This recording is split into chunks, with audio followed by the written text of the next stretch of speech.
என்ன ஜாலியா பாட்டு பாடிட்டு வந்துட்டு இருக்க? ஏன் பாட்டு பாடுறது கூட உன்கிட்ட பர்மிஷன் வாங்கணுமா என்ன?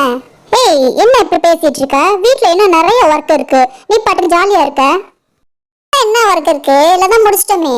ஹே இனியா, இங்க பாத்தியா கிச்சன் எம்டியா இருக்கு. கிச்சனுக்கு நம்ம ஸ்லாப் போட வேண்டாமா? ஓஹோ ஆமால, கிச்சனை சுத்தமா மறந்தாச்சு. நீ எதான் ஞாபகம் வச்சிருக்க? கிளாஸ்ல படிக்கும் போது எல்லாத்தையும் மறந்துடுற, இதையும் மறந்துடுற.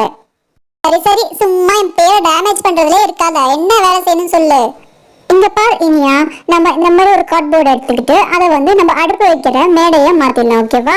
இப்ப நான் இதுல பெயிண்ட் அடிக்க போறேன். நீ கடப்பக்கல் பிளாக் கலர்ல இருக்கும்ல, சோ நம்ம பிளாக் கலர்ல அடிச்சிருவோம். அப்பதான் பார்க்கிறதுக்கு ரியலா இருக்கும்.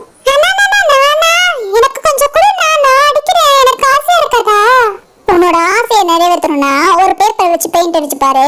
இந்த இடத்த வீணாக்கிடாத, சரியா? ரொம்ப ஓவரா தான் பண்ணிட்டு இருக்க. ஓகே ஓகே, இப்போ ஓரளவுக்கு நம்ம ரெடி பண்ணியாச்சு. இன்னும் கொஞ்சம் பெயிண்ட் அடிச்சு காஞ்சிட்டா போதும். ஒரு ஸ்லாப் ரெடி பண்ணியாச்சு, அதே மாதிரி இன்னொன்னு இப்போ ரெடி பண்ணியாச்சு. இப்போ இந்த ரெண்டு செல்ஃபையும் சேர்த்து நான் ஒண்ணா ஒட்ட போறேன். திங்ஸ் எல்லாம் வைக்கிறதுக்கு சின்னதா ஒரு ஷெல்ஃப் மாதிரி வச்சிருவோம். இதை மேல நல்லா ஒட்டி வச்சிருவோம். அது மேல குட்டி குட்டி ஜாமான்லாம் வச்சுக்கலாம். ஐயா, கிச்சன் ரெடி ஆயிடுச்சு. பிங்கி, எப்ப பிங்கி சமைச்சு சாப்பிடலாங்க? ஹே பஞ்சி, எதுக்கு இப்படி அவசரப்படுற? முதல்ல வீட்ல உள்ள ஒர்க்கே முடியல, அதுக்குள்ள எப்படி அவசரப்படுற? கிச்சனுக்கு தேவையான நம்ம கபோர்டையும் ரெடி பண்ணிடலாம். ஹே ராம், அப்படி பார்த்துட்டு நிக்கிற, கொஞ்சம் நீ ஒர்க் பண்ணக்கூடாதா? கையெல்லாம் வலிக்குது எனக்கு. வேலை செய்யடான்னு சொல்லு பிங்கி, இதோ உடனே செஞ்சு கொடுத்துறேன். டேய், பார்த்து சும்மா தொண பேசாதடா, கையில கீழே கட் பண்ணிக்க போற. டேய், அவன் வாய் வச்சுட்டான்டா, கண்டிப்பா உன் கையை கட் பண்ணிக்க தான் போற பாரு. என்ன நோய் நோயின்னு பேசிட்டு இருக்கீங்க பாரு, நான் கட் பண்ணியே முடிச்சிட்டேன். இனிமேல எந்த ப்ராப்ளமும் இல்ல, போதுமா?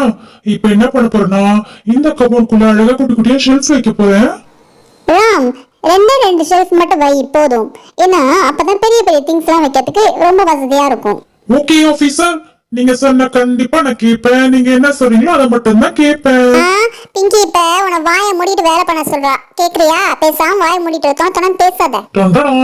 பாத்தீங்களா பிங்கி, நீ சொன்ன மாதிரி 2 ஷெல்ஃப் தான் வச்சிருக்கேன், அதுக்கு மேல நான் எதுவும் வைக்கல. பிங்கி, நீ என்ன சொன்னியோ அதே மாதிரி செஞ்சிருக்கேன். நெக்ஸ்ட் இப்ப இதுக்கு பெயிண்ட் அடிக்கலாம். இந்தாங்கப்பா, யாராவது பெயிண்ட் அடிங்க, எனக்கு கையெல்லாம் வலிக்குது. நானே பெயிண்ட் அடிக்கிறேன், கொடுங்கப்பா. என் வீட்டுக்கு தேவையான திங்ஸ்க்கு நானே பெயிண்ட் அடிக்கிறேன். ரொம்ப ஹாப்பியா இருக்கு. நம்ம இந்த வீடு பண்றது ரொம்ப எனக்கு பிடிச்சிருக்குப்பா.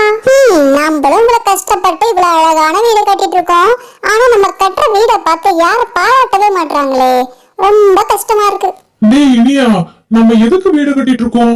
யாராவது நம்ம கட்டின வீடை பார்த்து சூப்பரா இருக்கு, நல்லா இருக்குன்னு சொல்லுவாங்கன்னா, நம்ம கட்டித்தரது வள்ளிக்காகவும் அவங்க அம்மாக்காகவும் தான். இனியா, நம்மளோட பாக்கெட் மணி வச்சு நம்ம கிட்ட என்ன காசு இருக்கோ, என்ன திங்ஸ் இருக்கோ, அதுக்கு ஏத்த மாதிரி தான் நம்ம இந்த வீடை கட்டிட்டு இருக்கோம். சோ இந்த வீடு ரொம்ப நல்லாவே இருக்கும். கண்டிப்பா இது எல்லாருக்குமே பிடிக்கும். பெயிண்ட் அடிச்சு முடிச்சாச்சு.